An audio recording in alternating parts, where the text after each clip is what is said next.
گفتوگۆی زیاتر لەبارەی ئەم بابەتەوە دەکەم بەڕێز حەواس عەگیت سیاسەتمەدار لە ئەڵمانیا ڕاستەوخۆ لەگەڵمان دەبێت. بەڕێز حەواس زۆر سپاس کە ئامادەی لەگەڵمان لەو دۆخەی کە ڕووی داوە ئێستا هێزەکانی یاساییشی ناوخۆ داوا دەکەن کە هەرچی زووە کۆمەڵگای نێودەوڵەتی دەستوەردان بکەن بۆ چارەسەرکردنی دۆخەکە تا چەند گرنگە کە زوو ڕێگری بکرێت لەو گرژی و ئاڵۆزیانەی لە نێوان هێزەکانی سووریای دیموکرات و هێزەکانی سەر بە حکوومەتی ڕاگوزەری سووریا دروست بووە. بله دم باش سلاو ریس بێگومان هونزان دەمێ دەستهلاتا دەمکی ئانەهاتی حتەنها ژبەری بێشخوا 14 ساڵا سووری شەڕێکی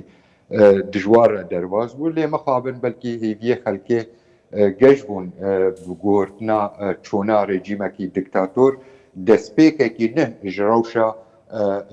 ئاواکردنا وڵاتێکی وەک سووری جارێک دەرفەت تێ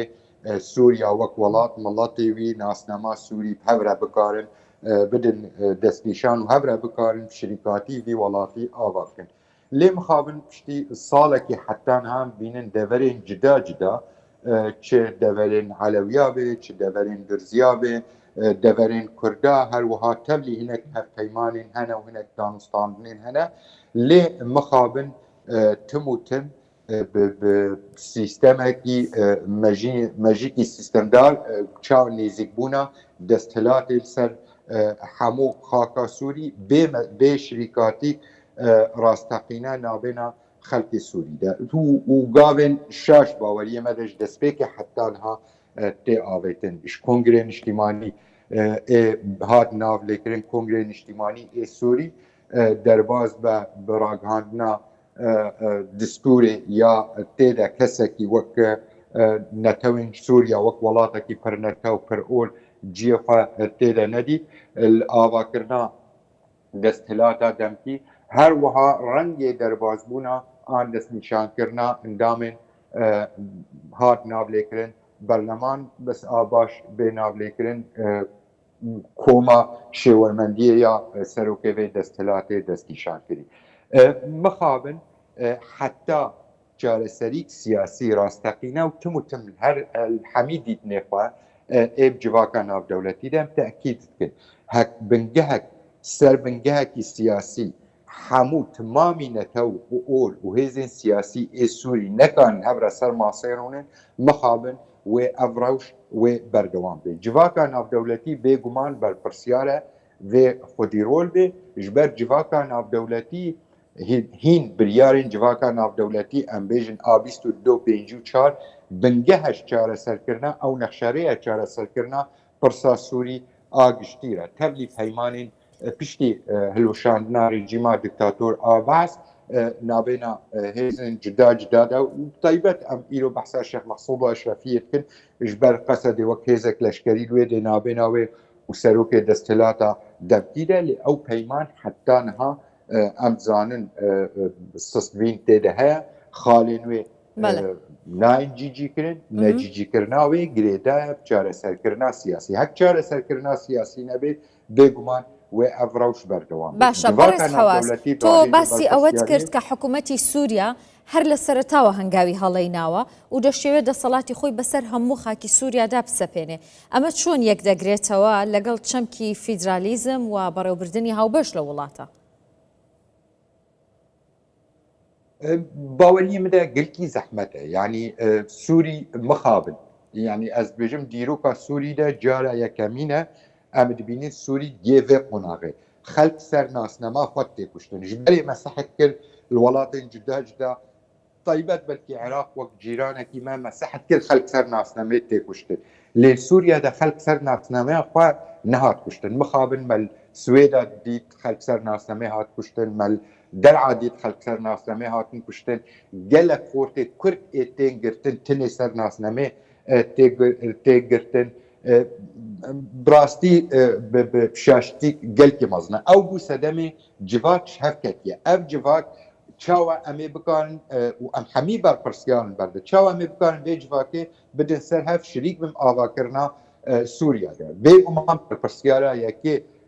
دستهلاتا دمکیه و کنگرکی نشتیمانی سوری هبه لوی کنگره نشتیمانی سوری ده تمامی خلق سوری جیه خطه ده بینه بکارن سر بنگاه شریکاتیه سربنگها الهفکرنه سربنگها دسپیک بەڵام حکوومەتی ئێستای سووریا و کارە دەکات مخابن حتى نها قابي الآلية دربنا شاوا أولاتين بونا سدم أو آنينا إخسنا دستهلات شاوا وارازي بكي شاوا تيكليا بوارا بكي مسألة نافايل هندري سوريا ده مخابن حتى نها پاشگوه كريا و سدمي و آستنگین تیم پیشیا سوریا بروجانه بحمو خلقی خواه بكردي خواه بعربي خواه بعلوية خواه بدرزية خواه حتى يعني خالتي باوريم دا قلتي جرين حتى سنين ليبرال سنين ديمقراطي عربي سنة اوجي يعني ماترستي واستنجي روجانه السرواجي جبه دستهلاتي حتى انها اوجي قبول نكرنا الشريك بخوره تني دستهلاتا خلقي وقفا قبول كرنا رنجك مخابن رنجك سيستما بس بنابك ديب دستهلاتك دي حتى انها اوقاف تيابك هك اف دستهلات بردوام بفويده بيقومان نممكنه چارەسەری بێدیتن پرسا سووری گشتیدا سووری مخابن وێ بەردەوام بێ شارێکی ناوخۆییدا وێ بەردەوام بێ لە ئارامیەدا وێ بەردەوام بێ و دەری بەکری بێ ئێستا هیچ دەرفەتێک بۆ گفتوگۆ و ڕێکەوتن ماوە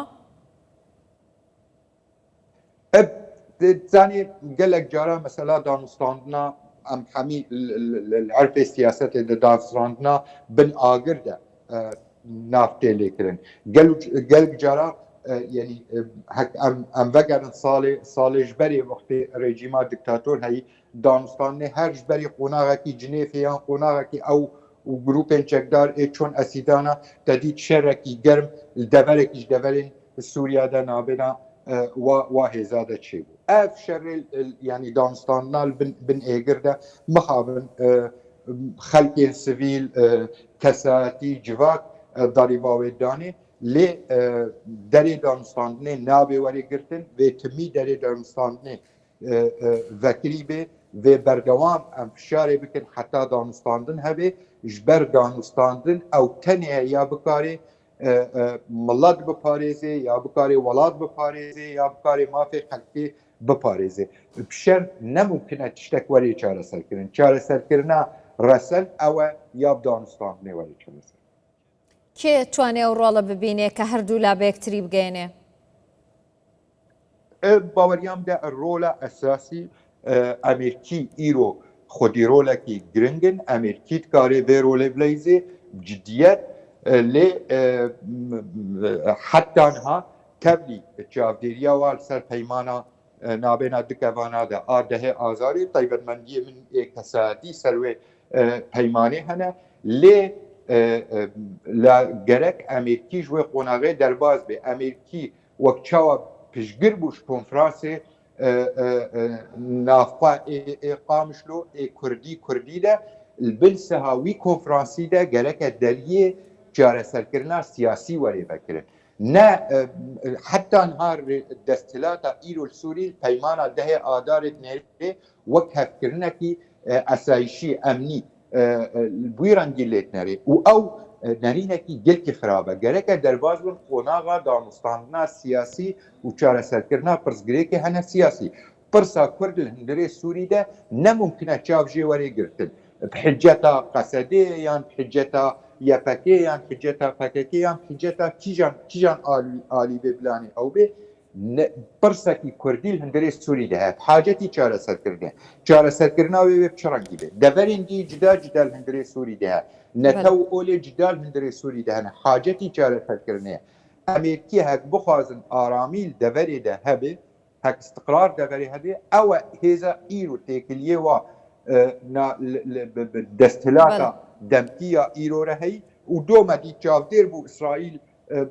پیمانا یان داقیان یا نابینا دستلاتا دمتی و نابینا اسرائیل ده او بود هک بخوازیم جدی و مسئله چاره سر که و فشار الوی دستلاتا که